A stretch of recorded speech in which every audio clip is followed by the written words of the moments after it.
Let's cross down to Melbourne now, the troubled city of Melbourne now, and catch up with the Liberal member for Goldstein, Tim Wilson. Thanks for joining us, Tim. Good to catch up with you again. I want to talk to you about the book that you've published this week, but first up, tell us your assessment of this aged care debate. Obviously, there are problems in Victorian aged care facilities. Whether it's state, federal or private authorities, this is an abrogation of responsibility, because we all knew from the outset that this was going to be the epicentre. These were the most vulnerable institutions in the country.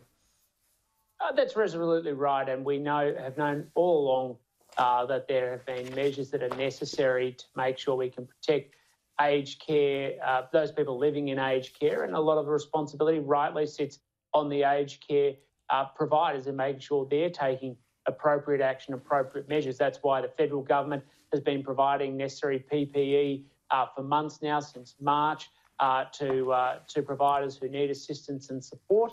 And since, as the situation has escalated since the start of the week, the federal government has provided AUSMAT support directly. They're kind of like the SAS of the health community, to support aged care in Victoria, to make sure that the Commonwealth is doing everything it can to support the states in their task. Given the history of the Black Lives Matter marches previously, there was a march in Melbourne. We know some infected persons were there.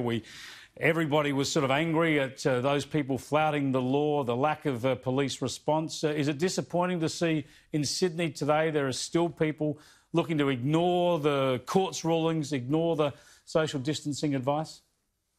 Extremely disappointing and selfish, Chris. The reality is the Black Lives Matter protest in Victoria went ahead and I think set a tone within the community because of the state government's failure to confront them and to make it clear that there were very serious public health consequences had they gone ahead, that's led to a relaxation across the whole community.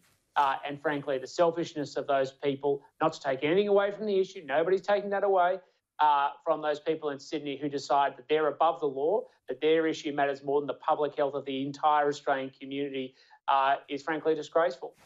Now, let's talk about your book, because I think there's a link here to the pandemic policies that we need to discuss. Your book out this week, The New Social Contract. You say in the book that you need to renew the Liberal vision in every generation, effectively. Does that mean that the Liberal vision has lost its way at the moment? I don't think that's the right conclusion, but what I identify in the book are some serious and disturbing trends, not just in Australia, but across the Western world, where you see a lot of young people who've grown up in a relativist age and don't have the same anchors that most of us have in how we progressed our lives, that encourage them to shift their thinking to a liberal outlook and are seeking alternatives. We know amongst young people that socialist alternatives seem desirable because they've bought into the false hope and lies that sit behind it. But that's because we're not doing enough to reiterate liberalism's value, how it creates an open society where they have a place to thrive and succeed. And that's what we've got to confront. You talk a lot about the power of the individual, the rights and responsibilities of individuals. Let's get power away from governments and from Canberra and back to state governments and individuals. And I normally would agree with a lot of that. It's a pretty hard argument to push at the moment, though, isn't it? When we've never seen bigger government controls, whether it's economic interventions, whether it's shutting down certain businesses, whether it's restricting people, whether it's imposing mandatory face masks. We've never seen more government intervention in this country for obvious reasons. Well, I think we need to discuss these issues absent the discussion around the pandemic. The pandemic is a moment and it's something that's very important, but it doesn't matter whether it's nationally or locally implemented. There are strong measures in place because we need to accept our sense of responsibility to the whole of the community.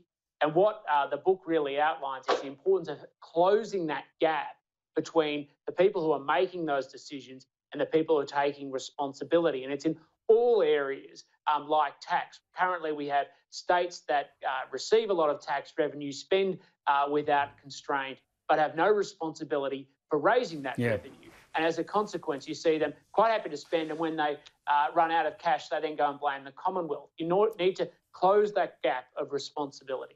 We could talk all night about vertical fiscal imbalance, but I avoided using that term because I think it's one that turns people off. It does turn them off, but you've explained it beautifully. Look, and one issue I just wanted to hear from you quickly on in your book, because I think it's central, and I think a lot of people agree with this, and that is fundamental to all this is encouraging home ownership. The old, what we used to talk about as the Australian dream, and that's diminishing now. What can governments do to make it easier to encourage people to be able to invest in their own home? Well, home ownership is critical because it's the foundations of which people build a life for them and their family. It's their investment in security in the status quo.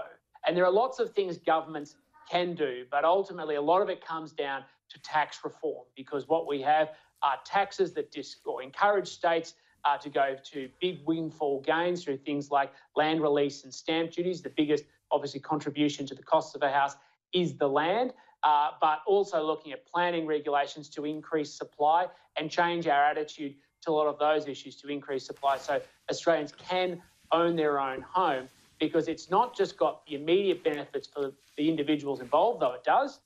It also delivers a socio-political benefit where people want to perpetuate society and its strength and have an investment in that status quo.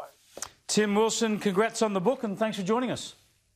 Thanks for having me, Chris. Liberal MP Tim Wilson there. His book is The New Social Contract. He's the former Human Rights Commissioner, as you recall, and some interesting reading there if you're interested in these issues about the way forward.